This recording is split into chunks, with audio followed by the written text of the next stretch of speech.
5 जून 1992 टंडो बहावल सिंह के गांव में हाजिर सर्विस मेजर अरशद जमील ने पाक फौज के दस्ते के साथ छापा मारकर 9 किसानों को गाड़ियों में बिठाया और जामशोरो के नजदीक दरियाए सिंध के किनारे पर ले जाकर कत्ल कर दिया। फौज ने इल्जाम लगाया कि ये अफराद दहशतगर्द थे।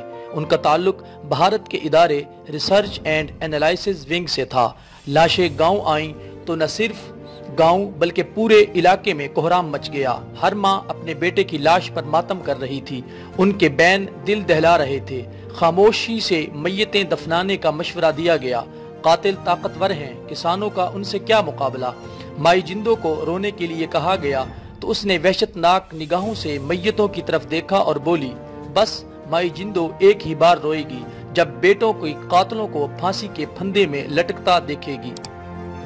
सब जानते थे कि ऐसा मुमकिन नहीं था, मगर जनाजे उठे तो माई जिंदो ने सर की चादर कमर से बांधी, सीधी खड़ी हुई, बेटों को अलविदा किया। मसला ये था कि ये टंडो बहावल सिंध दरियाए सिंध के किनारे पर कत्ल होने वालों की वीडियो बनाने के लिए मोबाइल कैमरा भी नहीं आया था। खबर चली कि दुश्मन के एजेंट मारकर मुल्क को बड़े नुकसान से बचा लिया गया। जिसने पढ़ा सुना उसने शुक्र अदा किया। जब सारा मुल्क शुक्राना अदा कर रहा था तब माई जिंदो ने एहतजाजी चीख मारी। इस चीख ने प्रिंट मीडिया की समातों को चीर कर रख दिया। माई जिंदो बूढ़ी थी, जिस्मानी लिहाज से कमजोर, मगर वो 3 मकतूलों की माँ थी। उसने अपनी 2 बेटियों को साथ लेकर कातिलों के खिलाफ ऐलान जंग कर दिया।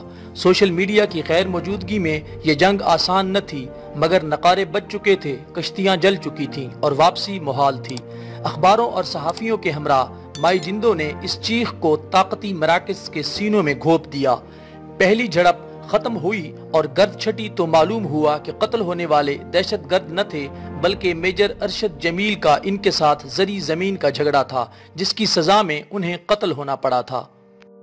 24 जुलाई 1992 को जनरल आसिफ नवाज ने नवाज शरीफ से मुलाकात की, जिसमें यह मामला ज़ेरे गौर आया और जनरल आसिफ नवाज ने मेजर अरशद जमील का कोर्ट मार्शल करने का हुक्म दे दिया।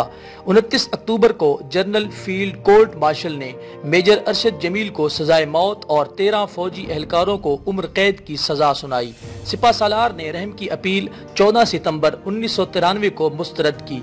इसके बाद रहम की अपील सदर फारूक लगारी से की गई, जो 31 जुलाई 1995 को मुस्तरद हुई, लेकिन सजा पर अमल दरामद रोक दिया गया। मेजर के भाई की अपील पर सुप्रीम कोर्ट के जज सईदुज़्ज़मा सिद्दीकी ने हुक्म इम्तना जारी किया और सजा रोक दी गई। सजाए मौत पर अमल न होने पर 11 सितंबर 1996 माई जिंदो फिर मैदान में निकली। उसकी 2 बेटियों ने हैदराबाद प्रेस क्लब के सामने तेल छिड़क कर खुद को आग लगाकर जान दे दी। मुल्क में एक बार फिर कोहराम मच गया।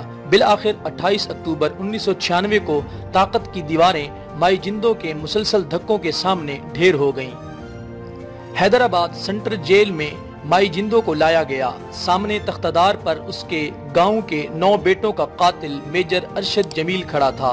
तख्तादार खींचा गया। कातिल मेजर अरशद जमील का जिस्म झूल गया। सामने खड़ी माई जिंदो की बूढ़ी मगर जोरावर आंख से एक अश्क निकला। उसके रुखसार की झुर्रियों में तहलील हो गया। माई जिंदो, तुम्हें दुनिया की तमाम कमजोर और मजलूम सलाम करते हैं।